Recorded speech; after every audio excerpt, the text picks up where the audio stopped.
Hey guys, welcome to Golf Twin. It's Lindsey. As we said in the last episode, we're going to be rotating weeks.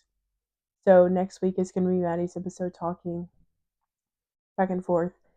And then we'll have one a month where we are together talking about certain topics. But yeah, basically for this episode, I'm going to be talking about grief, navigating grief in our 20s, learning coping mechanisms, and how to move on after grief.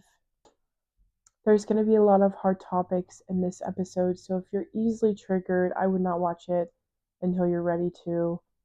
I'm only making this episode so I can reflect on it and so I can help those who are in the same situation as I was. Me and Maddie have both experienced grief in our life, and I truly believe this is one of those topics that we must talk about. Grief isn't talked about enough, the process of it is not talked about enough. No one can prepare you for what you're going to go through during grief. So I really hope this episode pulls you in, puts your mind at ease that you're not alone and that you're not experiencing this alone. So basically, I lost my mom in September of 24. She was battling cervical cancer and it was a really long battle. There was a lot of back and forth between whether she had a cancerous tumor or whether it was benign. We had a lot of unanswered questions. So I really think that process didn't help my mom to accept what was going on. She was very confused. She was also battling her own battles that we didn't know about. But basically, her tumor did end up growing in size and she passed from sepsis. Sepsis is what took over her body. If she didn't have sepsis, I think if she had gone through with chemo, I truly believe that no matter what the outcome is, mom was just done fighting. You get to a certain point in life where you're just tired and exhausted. And no matter how much you love your family, you're just ready to let go. I truly believe that's how my mom felt. So I can't hate her for that. I am sad that she left not being able to see me have my own kids. That that that is what really is hard to accept. She's not able to see me or my brother have our own kids, but whether you believe in God or not, she's watching in her own way. Your loved one is watching in their own way. But basically, to get to the backstory, growing up, my mom had a lot of mental disorders. She was fighting a lot of childhood trauma that was never resolved. She was adopted and she didn't really get along with her mom, so I think that's what caused a lot of that.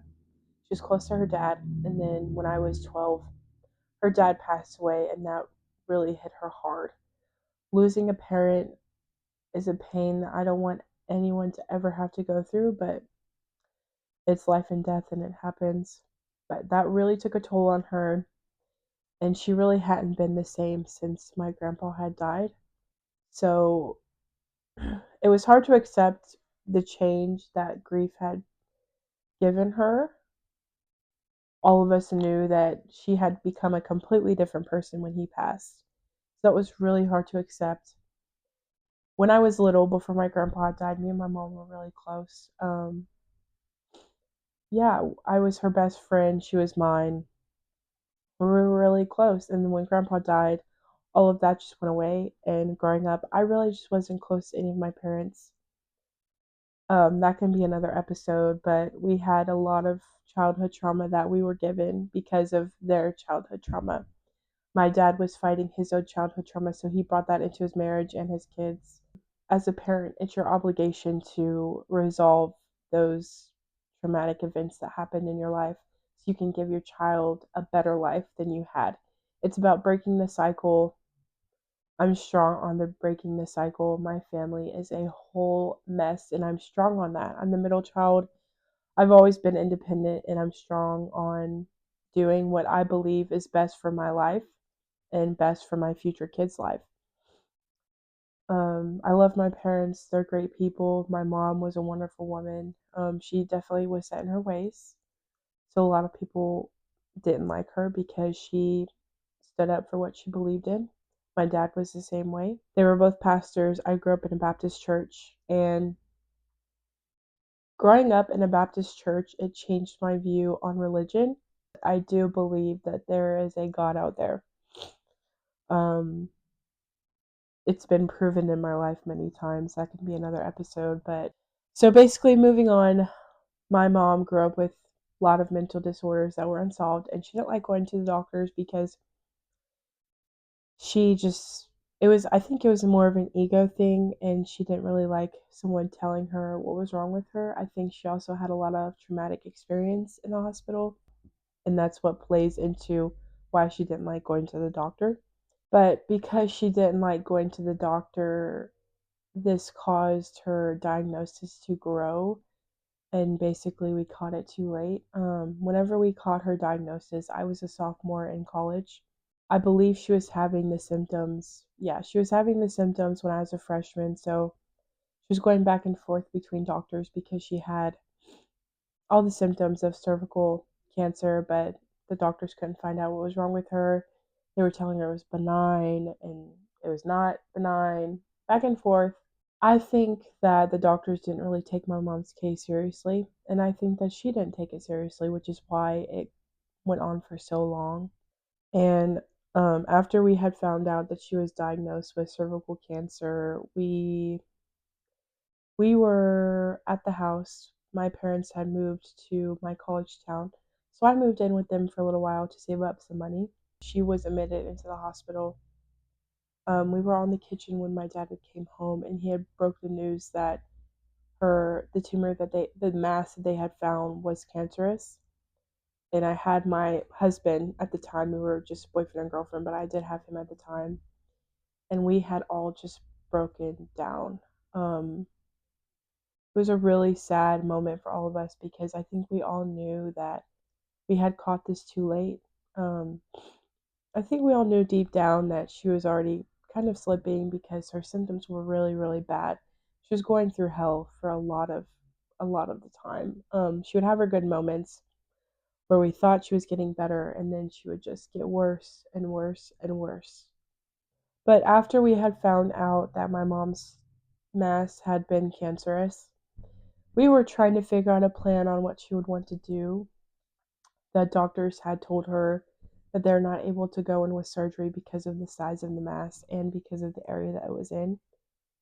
They were afraid if they went in with surgery, it would spread the risk of growing the mass. And so surgery wasn't an option. It was either chemo or she would just live up to her expectancy. And at the time, my mom had chosen not to do chemo.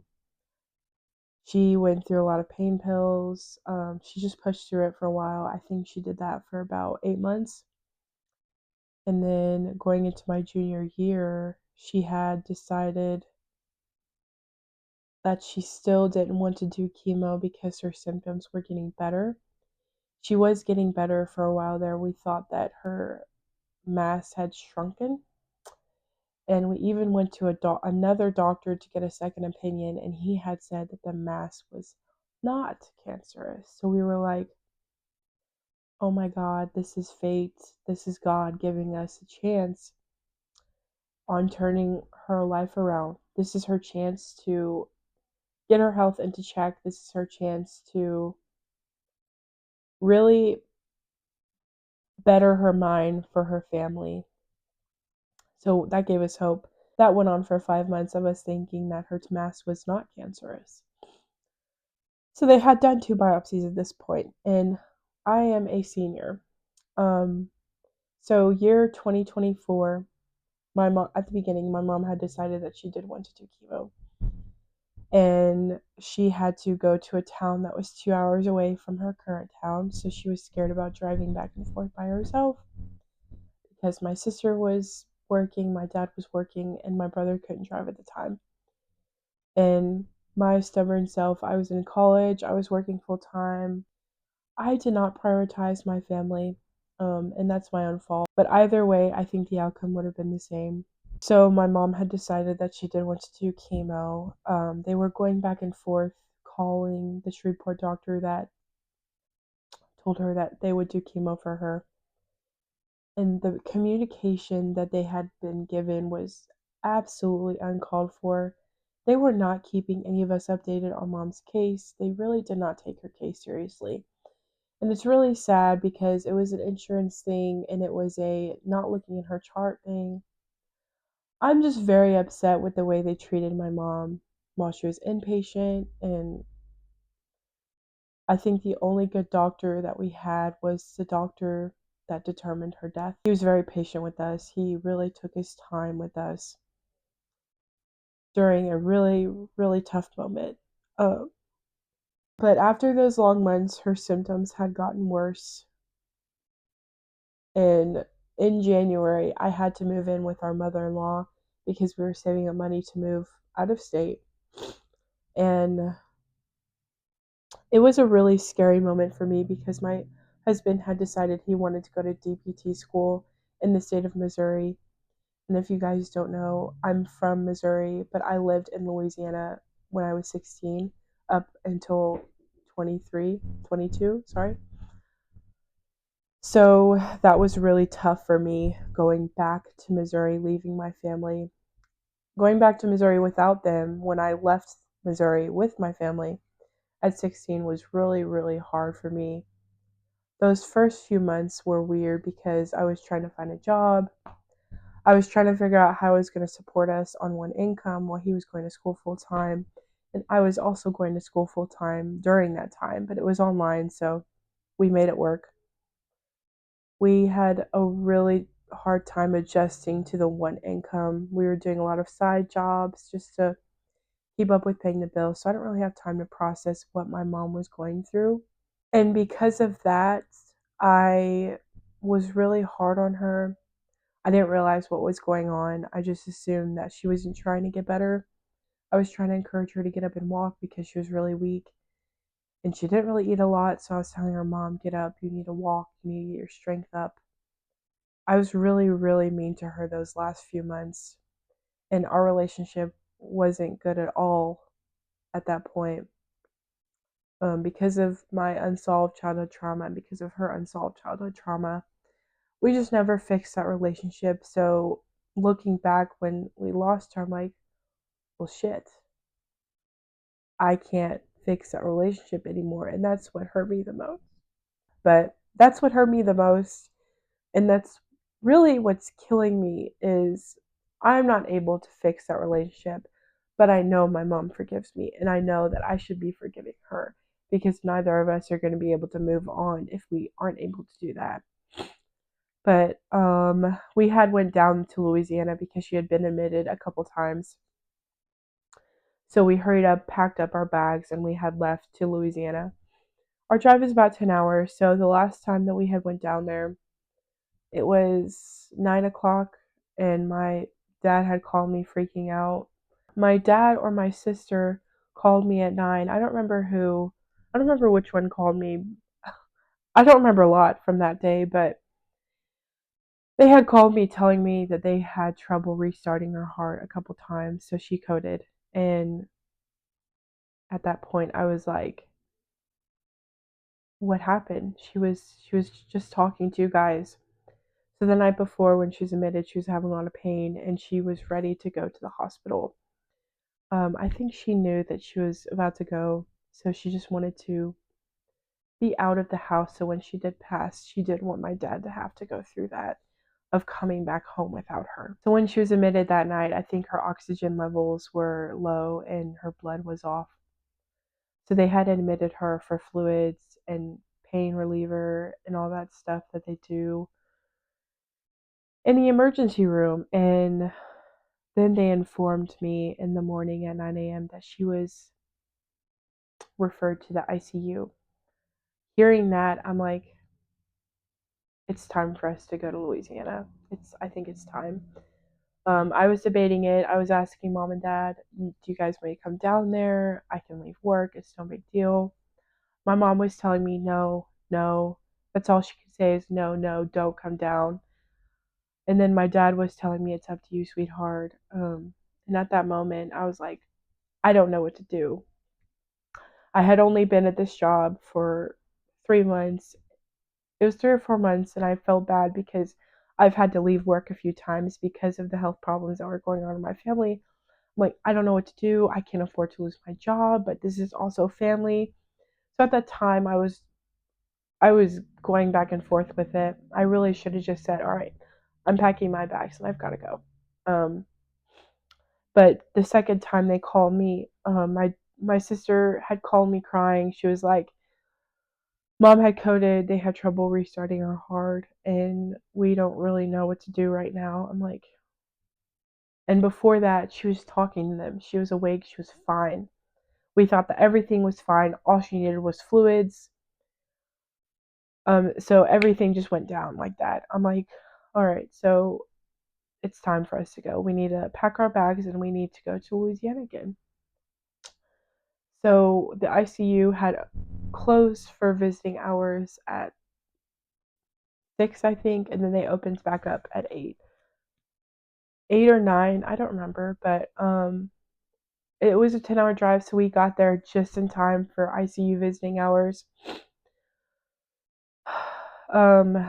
Yeah, we had just got there at 8 o'clock. Walking into the room, seeing my mom hooked up with all of those tubes, not able to talk, you can see that she was clearly uncomfortable. It was really shocking to me, and it was very traumatizing.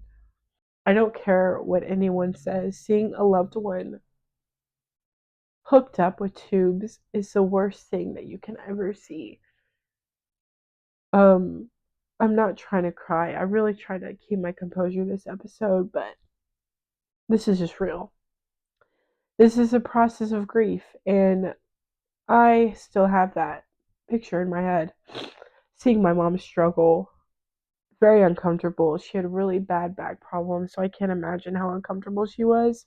But um, I said, "Hey, Mom, how are you?" She said, "I'm okay." She just nodded her head, and then she was able to move her lips a little bit. She said, "Okay." And then I had told her that me and my sister was gonna stay in the ICU waiting room all night, and that we'd be here for her if she needed anything, and that we were gonna be here right by her side. She's like, "Okay, I love you," and I said, "Okay, I love you too."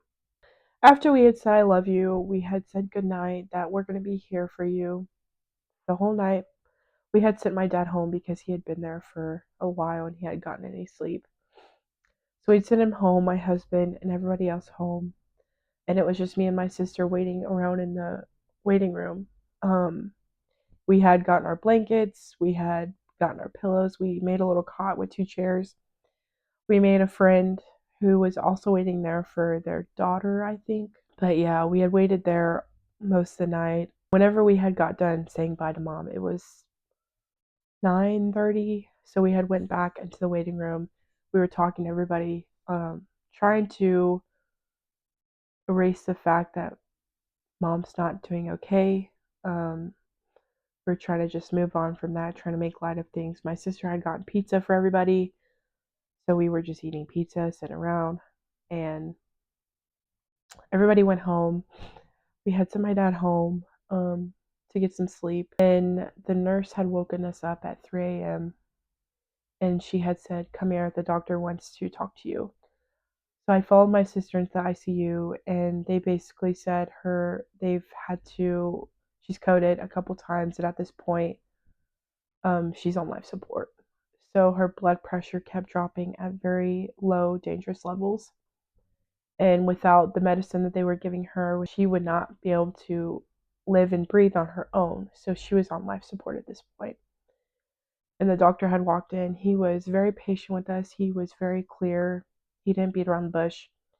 He had told us if we decided to keep her on life support, that it would just cause her more pain, and that we can try to take her off and we can see what's going on, but there's a high chance that she will not come back after being taken off the life support. So at this point, my sister she was just out of her body. She was trying to think what to do. So I had called my dad. He wasn't answering. I called my husband. He finally answered. I'm like, "Look, you guys need to come up here. Mom's not doing good." So her blood pressure was dropping very, very low. They kept trying to give her medicine to keep that blood pressure up. If they hadn't given her that medicine, she would not have made it by the time dad and my brother had gotten there.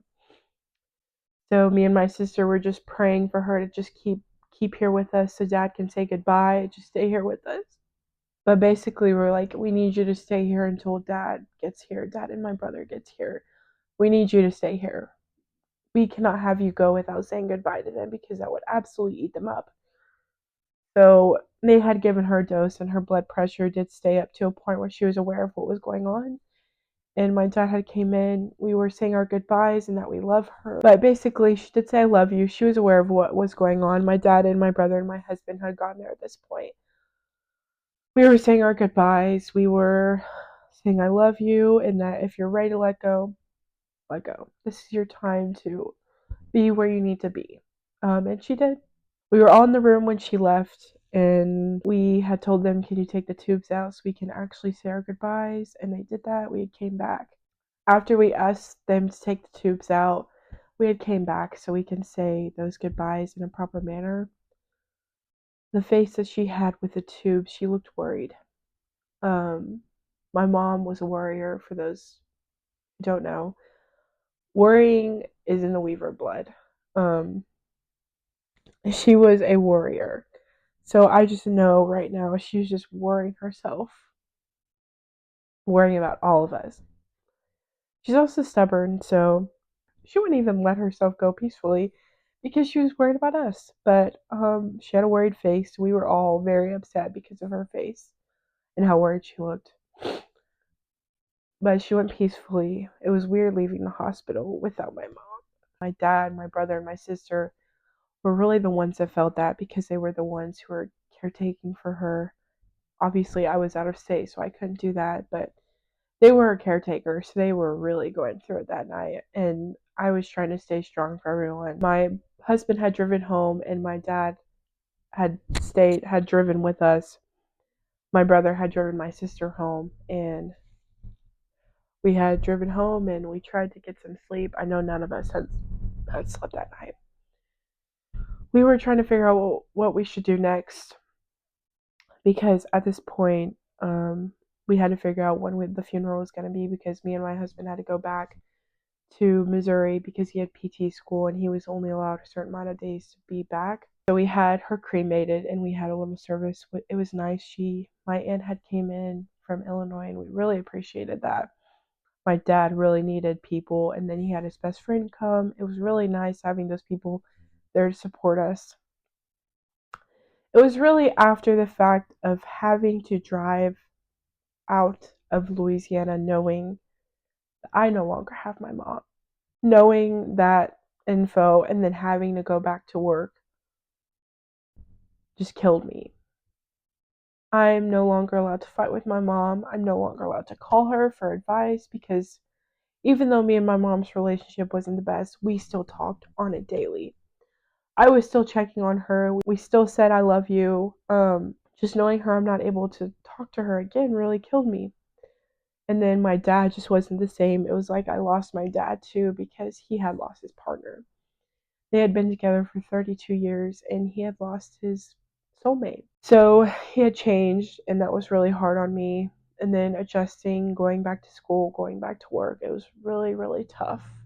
And then, of course, I thank all of my friends who have checked up on me. I only had a hand select few of people who really kept checking in. The people that I was closest to, at least I thought I was closest to, they were not there for me when I needed them the most. And we even had a fight about it, and they had said that they were going to get better about checking up on me. It's really funny because they had said, well, you didn't check up on me when my grandma died. I'm like, well, that's not true. I had pulled up receipts that I did, and they basically had made it about them. And then towards the end, when my other friend had stepped in, they were like, oh, I'm so sorry. I didn't realize I was doing that. They said they were going to get better, and they didn't. So that really disappointed me, and that really made me realize that I need to be selective with who I become friends with and who I give my energy to. I was adjusting to grief, and I was adjusting to what I should do from now on. I was like, how do I live without my mom? Even though we didn't have the best relationship, she was still in my life daily. So how do I go on and live without her? So I had came back down there by myself because, again, my husband was in school And it was October at this point. So I was like, I'm going to come down just to see how you guys are doing. So I driven down there by myself, and we all had fought a lot. We were all trying to process everything going on. My dad, we had gotten my dad a dog whenever my mom passed, just to have a companion to keep him not so lonely. Um, and he's really been, his name's Cooper. He's a little corgi. He's really been a huge help to my dad, I think. He has someone to take care of. His friend had suggested getting him a dog, so that's what we did. We had adopted a dog for him, and we had given him that. And I had came down in October, saw how everyone was doing. We had went through some old videos of mom, just relieving in the moment that mom's memories will always stay with us, good and bad. On my drive back up, I had stopped through Arkansas at the National Buffalo River. There was this back road to the river that my mom, something was just telling me to go down this road. Um, so it was a very long, bumpy road. I think I shouldn't have taken my car down there because it was definitely for 4x4s. And I was driving my Kia Forte. Okay. My mom, I truly believe my mom was telling me to go down this road. I love nature. Nature is in my blood. Just connecting with nature really clears my mind. I'm an outside person. I always have been. So I went down this road, and it brought me to the most beautiful spot. It was a river.